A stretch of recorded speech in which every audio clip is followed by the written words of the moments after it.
Biyaan ko sa akong bana. Kung di ko mosugot, nga gamito niya ang akong duha ka mga dalaga. Usahay DJ Sam no lisod isabay ang pagiging inahan o pagkaasawa. Dibog, apan kinahanglan jud nimong mamili sa ilaha kung naana ka sa alanganin nga sitwasyon. Ako si Mary, 41 anyos og taga Visayas. Ikaupat na kong naminyo DJ Sam. Una kang Fredo nga amahan sa akong panganay nga anak. Ikaduha, wa mi magkaanak. Ikatulo na akong kaipon DJ Sam, siya ang amahan sa ikaduha na akong anak. O karon ikaupat, magkaanak na pod mi puhon DJ Sam. Kay buntis naman ko, 5 na kabuwan ang akong tiyan karon. Kaning akong ikaupat nga bana, maulang jud ni ang bukod tanging ulitaw, si Bunsoy. 47 anyos na siya DJ Sam, usa siya ka construction worker. Dinhira pod sa amo ang lugar. Siya lang ang bukod tanging ulitaw sa ako nang gikaingon nga nabana nako. Kay ang una nako mga nakaipon. Silang tulo DJ Sam. Pulos man to mga minyo. Og mas gipili nila ang ilang pamilya kaysa sa akoa. Wa ko masayo DJ Sam nga nang wa gyud ko'y swerte pag abot sa gugma.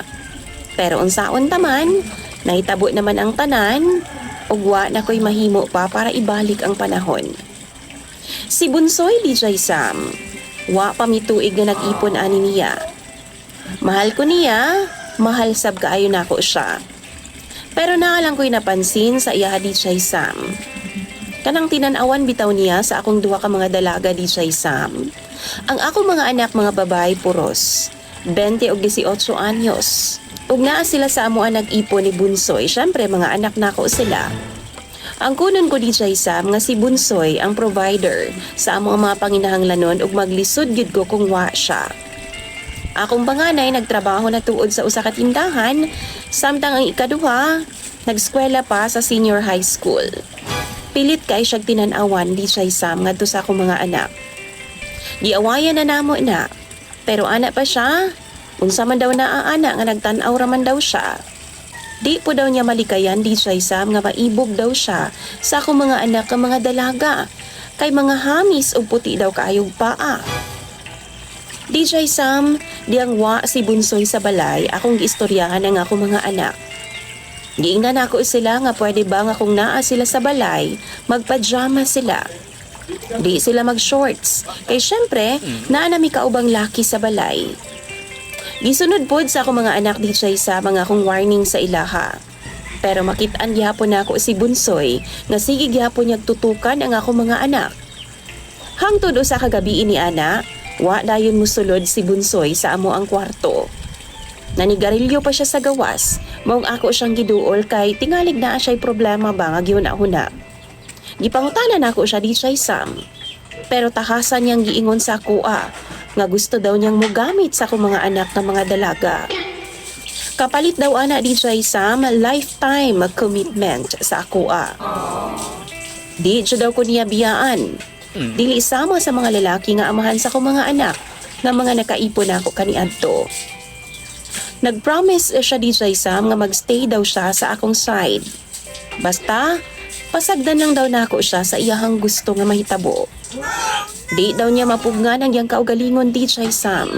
Tungod kay ibog daw kaayo siya sa akong duha ka dalaga. Tulo lang daw ang pwedeng mahitabo. Una, pwedeng papahawaon ako ang akong duha ka mga anak sa among balay, aron nga di daw siya matintal sa ilaha.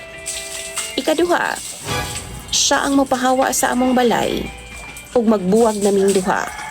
Ako na daw bahala sa gibuntis na akong anak. Or, ang pinakagusto gidaw niyang mahitabo, sugtan ako siya nga mogamit sa akong duha ka mga anak na dalaga. DJ Sam, 5 months na buntis ko karon sa ako nang gikaingon. Pasabot, maglisod ko kung biyaan ni Bunsoy. Ako mga anak DJ Sam, ang isa nagskwela pa pod, ang isa pila raman pod intahoy sweldo. Kung papahawaon ako sila, asa man po daw sila paingon, nga ako aman silang responsibilidad. Naglibog gid kay ko DJ Sam kung unsay akong buhaton. Di po na ako kayang traidoron ang akong mga anak. Pero mahal kaayo nako ang akong anak po Tichay Sam nga akong gibuntis karon. Di ko gustong magdako siya nga way amahan sa iyang kiliran. O gawas pa ni ana, mahal pud kaayo nako ang akong bana karon nga si Bunsoy. Maglisod ko kung mawaha siya sa akoa. Tambagi daw ko ninyo be sa comment section mga followers o viewers. Magpaabot ko. Ako ng pambasahon. Imong sender Tichay Sam og follower, Mary.